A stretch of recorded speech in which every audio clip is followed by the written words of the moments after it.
Karimnagar BJP కార్పొరేటర్లతో కలిసి పాత బస్తీలోని భాగ్యలక్ష్మి అమ్మవారిని దర్శించుకున్నారు కేంద్ర మంత్రి బండి సంజయ్. అమ్మవారి ఆశీస్సులతో కరీంనగర్ మేయర్ పీఠం దక్కించుకున్నామన్నారు బండి సంజయ్. పాత బస్తీలోని హిందువులకు భాగ్యలక్ష్మి అమ్మవారు రక్ష అని ఆయన అన్నారు. హిందూ సమాజానికి ఏ ఆపద వచ్చినా అడ్డుకునేందుకు బీజేపీ సిద్ధంగా ఉంటుందన్నారు. హిందూ ఆలయాలపై దాడులను ఖండిస్తున్నామన్నారు బండి సంజయ్. హిందూ సమాజంపై దాడులు ఆగాలంటే హిందూ సమాజం అంతా ఏకం కావాలన్నారు. కాషాయ జెండా పట్టుకొని ధర్మం కోసం బయటకు రావాలని పిలుపునిచ్చారు బండి సంజయ్.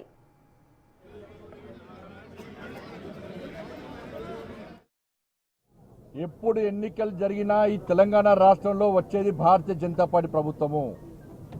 భారతీయ జనతా పార్టీ ప్రభుత్వం వచ్చిన వెంటనే ఇలా ఈ భాగ్యలక్ష్మి అమ్మవారి టెంపుల్ను గోల్డెన్ టెంపుల్గా 100% మార్చుతాం.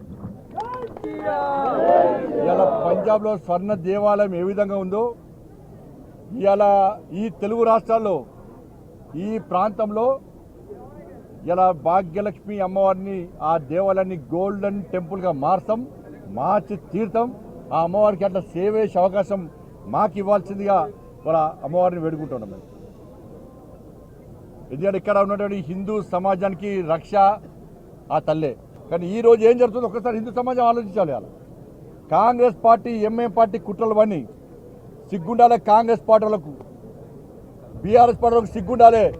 ఎవడు ఏ ప్రభుత్వం వచ్చినా బీఆర్ఎస్ వచ్చినా కాంగ్రెస్ వచ్చినా మా బూట్లు నాకాలే, మా కాళ్ళ కింద వాడు బతకాలే అని చెప్పి ఎంఏ పార్టీ వార్నింగ్ ఇచ్చినా కూడా సిగ్గు లేకుండా ఇలా కాంగ్రెస్ బీఆర్ఎస్ వాళ్ళు ఎంఏ పార్టీని బూట్లు నాకు ఇలా బతుకు మీ బతికే ఎందుకో నాకు అర్థం కాదు. ఇప్పటికి మీరు బతికేనా అని అంటుంది వాళ్ళ